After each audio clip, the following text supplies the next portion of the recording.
In this, we'll learn about the good source of the energy.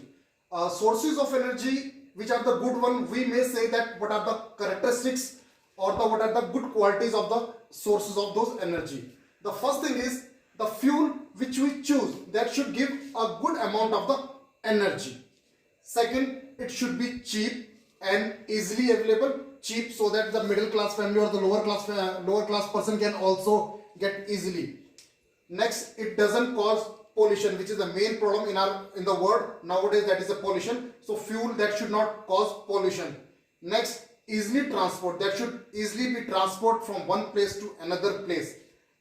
Last is it is easy to use. It is easy to use means it can be easily handled by everyone. Most common source of energy available on earth are the fuels. Now, what are the fuels?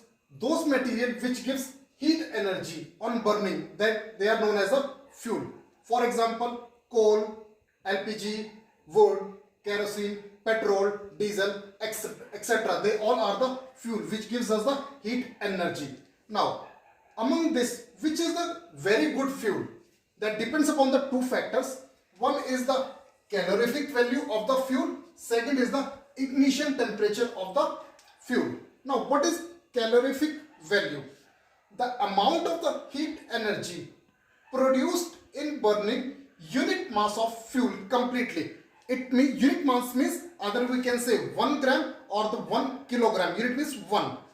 Now, example I have given, if 1 gram of the coal burns completely, it produces 33,000 joule of energy. It means the SI unit of the calorific value is joule per gram.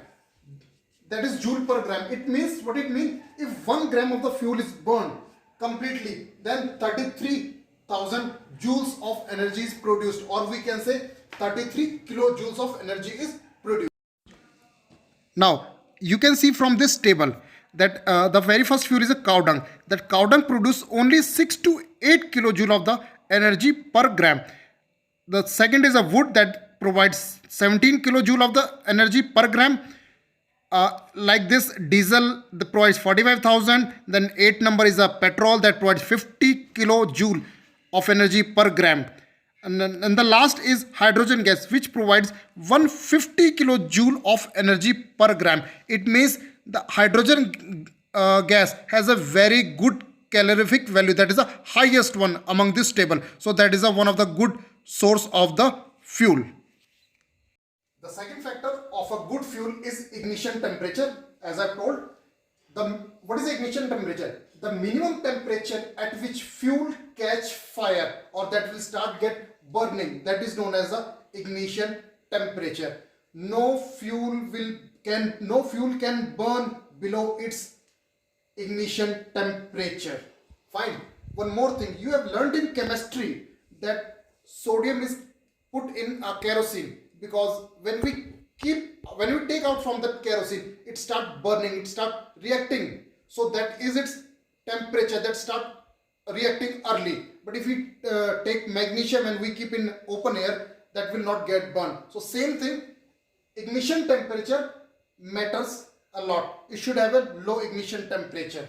Now, what are the characteristics of a good fuel? These are the characteristics of a good fuel. Before getting any fuel, what are the characteristics?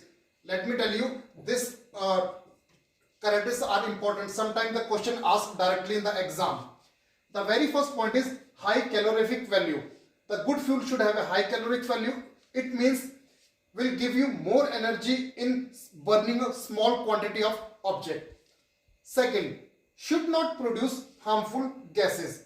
Should not produce harmful gases like sulfur dioxide, nitrogen oxide, which pollute our environment. So it does not pollute environment.